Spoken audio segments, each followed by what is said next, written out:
ಎಲ್ಲೇ ಹೋದ್ರು ಇದೇ ರೀತಿಯಾದ ಅಭಿಮಾನಿಗಳನ್ನು ಕೋಟ್ಯಾನು ಕೋಟಿ ಜನಗಳನ್ನು ಅವ್ರು ಸಂಪಾದಿಸಿದ್ದಾರೆ.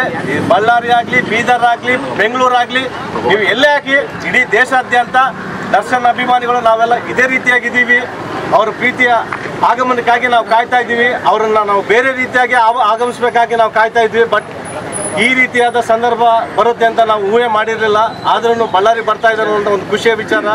ಇನ್ನೊಂದು ಬೇಜಾರಾದ ವಿಚಾರ ಏನಪ್ಪ ಅಂತಂದ್ರೆ ಅವ್ರು ಇಲ್ಲಿಗೆ ಬರಬಾರ್ದು ಅಂತಲೂ ಸಹ ಅಂದ್ಕೊತೀವಿ. ಯಾಕಂದರೆ ಅವ್ರು ಇಲ್ಲಿಗೆ ಬಂದರೆ ಅವ್ರ ಕುಟುಂಬಸ್ಥರಿಗೆ ಬರೋದಕ್ಕೆ, ಮಾತಾಡ್ಸೋದಕ್ಕೆ, ಅವ್ರ ಪ್ರೀತಿ ಅಭಿಮಾನಿಗಳಿಗೆ, ಅವ್ರ ಫ್ರೆಂಡ್ಸ್ಗೆ ಬರೋದಕ್ಕೆ ಹೋಗೋದಕ್ಕೆ ತೊಂದರೆ ಆಗುತ್ತೆ.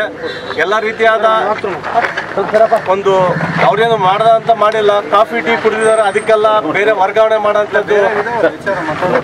ಬಳ್ಳಾರಿಯ ನಿರಂತರ ಸುದ್ದಿಗಾಗಿ ಬಳ್ಳಾರಿ ಬೆಳಗಾಯಿತು ಚಾನೆಲ್ನ ಸಬ್ಸ್ಕ್ರೈಬ್ ಮಾಡಿ ಹಾಗೂ ಬೆಲ್ ಐಕಾನ್ ಒತ್ತಿ.